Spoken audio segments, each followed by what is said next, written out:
Good morning বন্ধুরা, সকলে তোমরা কেমন আছো? আশা করি সকলে তোমরা ভালো আছো।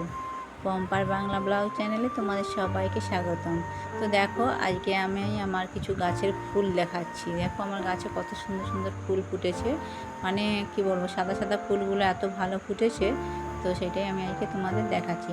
আর আজকে হচ্ছে বৃহস্পতিবার, তাহলে বৃহস্পতিবার মানেই আমাদের সকালবেলাতে বেশ কিছু কাজ থাকে।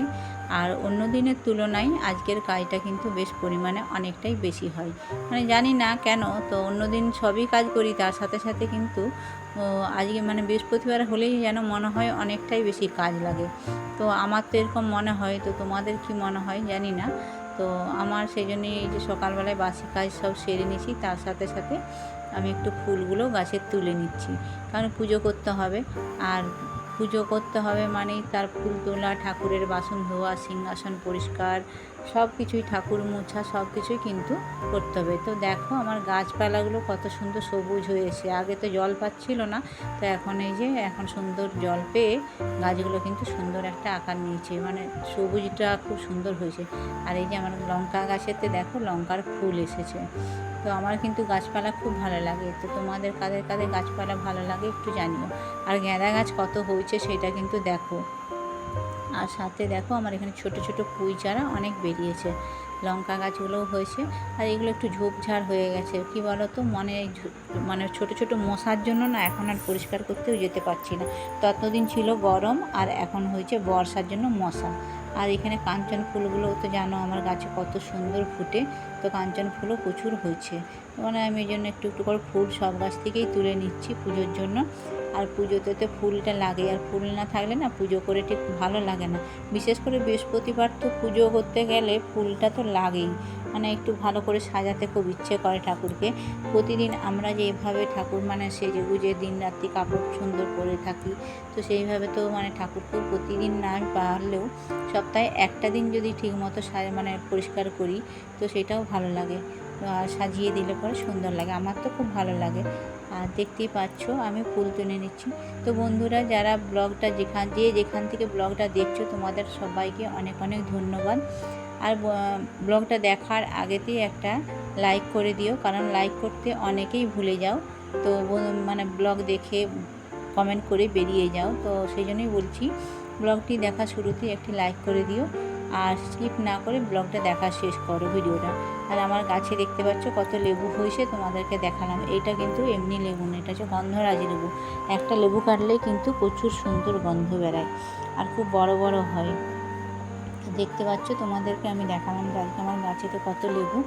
আর এইখানেতে দেখো একটা গোলাপ গাছ আছে, যেই গোলাপ গাছটা তোমাদের দেখাচ্ছি। এখানে দেখো একটা গোলাপ গাছের ছোট্ট ছোটো তিনখানা কড়ি হয়েছে। এই গোলাপ গাছটা কিন্তু হলুদ রঙের ফুল ফুটে।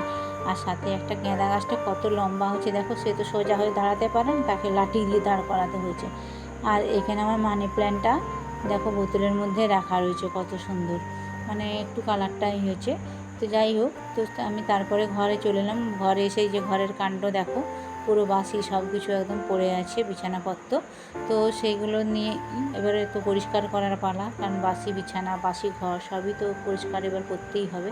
আর আজকে ভেবেছি জানলার পর্দাগুলো একটু কেচে নেবো, কারণ কী বলতো, জানলার পর্দাগুলো অনেক দিনই টাঙানো ছিল, তো সেইগুলো আমি একটু মানে বের করেও নিয়েছি। তো দেখো আমার এখন বিছানাটা পরিষ্কার করা হয়ে গেছে। এটা তো দিনের কাজ, কিছু বলার নেই, সত্যি কথা বলতে বিছানা পরিষ্কার করা এটা হচ্ছে আমাদের দিনের কাজ। আর এই যে এখন জানলার পর্দাগুলো খুলে নিচ্ছি, কারণ জানলার পর্দাগুলো বেশি একটু দেখছি নোংরা হয়েছে, কারণ এতদিন ধরে যে টাঙানো রয়েছিল, তো এটা বের করতে একটু অসুবিধা হয় বলে আমার ওইটা কাঁচা হয়ে ওঠে না। তো চলো আমি জানলার পর্দাগুলো খুলে। তো এখন দেখো বন্ধুরা, আমি এই যে ঘরটা মুছে নিচ্ছি। আর মানে প্রত্যেক দিনের থেকেও মানে বৃহস্পতিবার দিনটা সব ঘরগুলোই মুছতে হয়। তো না মুছলে না মানে ভালো লাগে না, আর দিনের তো মুছাই হয়। আর এই যে ছেলে এসছে, ছেলে এসে জিজ্ঞেস করলো মা কী বই পড়বো।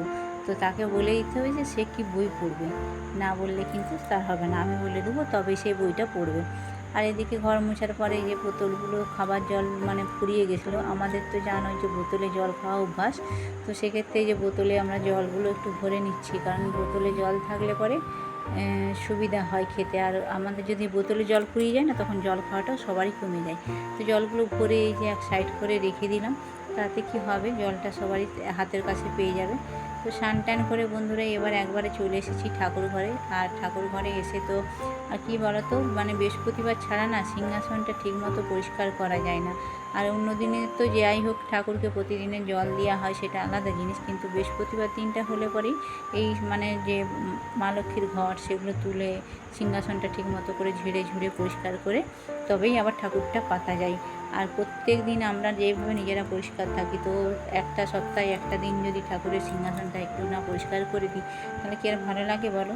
ঠাকুরগুলো মুছামুছি করতে পারি, তো এই সপ্তাহে আমি একটা দিনই করি, সব দিন তো এগুলো করা সম্ভব হয় না, কারণ এগুলো করতে অনেকটাই সময় লেগে যায়। তো সেই জন্য সব দিন সম্ভব হয় না আমার পক্ষে। আর একলা হাতে সব কিছু কাজ, বুঝতেই পারছো। আর এই যে সর্বমঙ্গলার ফটো দেখালাম, তো এটা আমার দেশের বাড়িতে, মানে আমাদের বাড়িতে এখানে আমাদের দেশেই এটা সর্বমঙ্গলা মায়ের ফটো, তো সেটা তোমাদের দেখালাম। আর এই যে আমি স্নান করে একদম তো দেখতেই পাচ্ছ ঠাকুর পরিষ্কার করে মা লক্ষ্মীর ঘটে যে স্বস্তিক চিহ্ন সেটাই আঁকছি। আর পুজোটা মানে করার সময় তো ভিডিও করতে পারবো না বন্ধুরা, কারণ অসুবিধা হয়। একটুখানি ছেলেকে বলেছি ফোনটা ধরে রাখতে, তো একটুখানি ধরে রেখেছে, বুঝতেই পারছো, কারণ ফোন ধরে রাখতে ও বিরক্ত হয়। আর ওরও পড়াশোনা আছে, এখন পরীক্ষা সামনে, তো সেই জন্যই ওকে বললাম যে একটুখানি ধরে দে বাবা, তো বলতে যাই হোক একটু ধরে দিচ্ছে, কোনো অসুবিধা হয়নি। তো এখন আমি একটু পুজো করে নেবো, তো প্রদীপটা জেলে নিচ্ছি, মানে পুজোর আগে যা যা কিছু করা সেগুলো করে নিলাম। তো মা লক্ষ্মীর এবারে পুজোটা করে নেবো, পুজোটা করার পরে বাকি তারপরে তো আছেই রান্না বান্না সব কিছুই আছে। তো আজকাল বিশেষ কিছু রান্না করবো না, বিশেষ কিছু নেই, রান্না করবো না বলতে সত্যি কথা বলতে বিশেষ কিছু সবজি নেই, তো হালকার মধ্যেই করবো। চলো তোমাদের সাথে মানে আমার সারা সংসারের যে মানে ঘরের যা কিছু কাজ আমি তোমাদের সাথে সবটাই শেয়ার করি। দেখতেই পাচ্ছ বন্ধুরা আমার এখন পুজো হয়ে গেছে। আর সত্যি কথা বলতে এখন মানে ব্লগে কি বলবো, অনেক দিদি ভাইয়েরা বোনেরা অনেক সুন্দর সুন্দর আমাকে কমেন্ট করে, তো আমার সত্যি খুব ভালো লাগে। আর সত্যি মানে আমি তো কি বলবো, একটা রুটিন তৈরি করে নিয়েছি যে কখন কি করব, না হলে কি বলো তো সারাদিনে আমি আর ঠিক মতো ভুজি উঠতে পারি না। আর ছেলের যেহেতু সামনে পরীক্ষা এসে গেছে, তাহলে ছেলের পিছনে এখন অনেকটা সময় দিতে হচ্ছে, কারণ পড়াশোনাটা যদি আমি এখন যদি ফোন নিয়ে সারাক্ষণ কাটিয়ে দিই তাহলে কী হবে বলো তো, ওর পড়াশোনাটাও অনেকটা নষ্ট হয়ে যাবে। তো দেখতে পাচ্ছ রান্নার বিশেষ কিছু করিনি, শাক ভাজা, আলু ভাতে, ডিম ভাজা, ডাল আর আম, এই দিয়েই আজকে আমাদের খাওয়া হয়েছে। তারপরে সন্ধ্যাবেলায় চলে এলাম আর তোমাদের সাথে একটু আমার সুন্দর প্রকৃতির আর সুন্দর একটু গান শুনিয়ে ফেললাম। তো দেখো কেমন হয়েছে গানটা। স্বর্ণালী সন্ধ্যায় একই বন্ধনে জড়ালে গো বন্ধু, কোন রক্তিম পলাশের স্বপ্ন মোর অন্তরে ছড়ালি গো বন্ধু, এই সুন্দর স্বর্ণালী সন্ধ্যা। তো বন্ধুরা দেখতে পেলে প্রকৃতি মা সুন্দরভাবে সেজে উঠেছে। আর এই যে রাতের খাবার আমাদের। তো বন্ধুরা আজকের ব্লগটা এখানেই শেষ করছি, যদি ভালো লেগে থাকে অবশ্যই লাইক কমেন্ট শেয়ার করে দেবেন, আর সাথে থাকবেন অবশ্যই। আর নতুন বন্ধুদের বলবো সাবস্ক্রাইব করে আমার পাশে থাকবেন। আর কি বলবো, প্রত্যেককেই বলবো অনেক অনেক শুভেচ্ছা রইল। তো চলো আজকের মতো টাটা, গুড নাইট, সবাই ভালো থেকো, সুস্থ থেকো, আর আমার জন্য